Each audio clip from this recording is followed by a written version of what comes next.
ګرانو دوستانو، مینوالو، زما د زړه له کومې سلامونه او احترامات ومنئ. خدای دې وکړي چې د ژوند په چارو کې خوشحاله او بریالي اوسئ. ګرانو دوستانو، تاسو ته پته ده چې د څو مودې راهیسې زما په نامه باندې بعضو خلکو فیسبوک جوړ کړی دی چې هغه زما د نوم نه غلطه سوء استفاده کوي، زما نوم استعمالوي.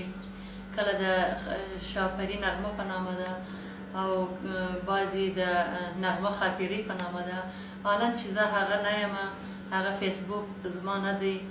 نو زه د هغه خلکو نه دا هیله کومه چې زما د نوم نه دې استفاده هم نه کوي، ستاسو وخت یې هم نه ضایع کوي، خپل وخت یې هم نه ضایع کوي، ځکه چې دا ډېره غیر قانوني عمل دی چې دوی یې کوي. د یو هنرمند یا هر څوک چې د دوی د نامه لاندې سوء استفاده کوي، د دوی نوم استعمالوي، دا غلطه خبره ده. نو په دې خاطر باندې چې ستاسې نور وخت ضایع نه سي د داسې خلکو سره، نو ما د نغمه افیشل په نامه باندې خپل ذاتي فیسبوک پاڼه پرانستله چې د دې باندې زه پخپله چلوم، ځکه چې زه مجبوره سولم. نو تاسو بیا دوستانو کولی شئ چې د نغمه افیشل فیسبوک په نامه باندې زما سره تماس ونیسئ، زما سره خبرې اترې وکړي. که څه هم دوستانو زه ډېر وخت نه لرم د دې دوستانو سره د فیسبوک په پاڼو کې خبرو اترو ته، ځکه چې زه ډېر زیاته بیزه یم. زه خپل د مینوالو هیوادوالو یا د خپل ژبې په خاطر یا د خپل هیواد په خاطر باندې د خدمت په خاطر باندې چې زه ډېره مصروفه یم، چې هر چېرته زما پروګرامونه دي، سندرې دي، کلیپونه دي، نو په دې ته مې ډېر زیات وخت ورکړی دی. کله کله یو نیم شاعري هم زه کوم او همدارنګه د ژوند په بعضې چارو کې زه ډېره زیاته مصروفه یم.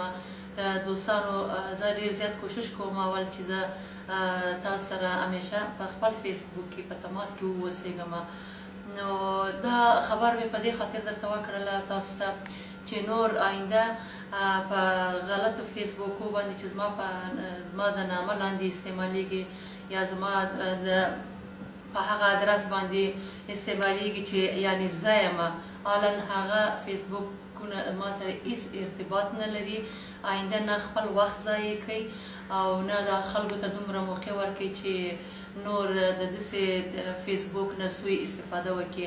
نو زه هم ډېره کلکه د دوی نه خواهش کوم چې نور آینده دې د هېچا نوم په دغه غلط شکل نه استعمالوي. نو که بیا هم دوی د دې کار نه لاس وانخیستله، نو د دوی سره به زه بیا قانوني چلند وکړم. نو ستاسې نور وخت نه نیسم. ستاسو د ژوند د خوشحالي او ښې چارو په هیله ستاسو هنرمنده نغمه.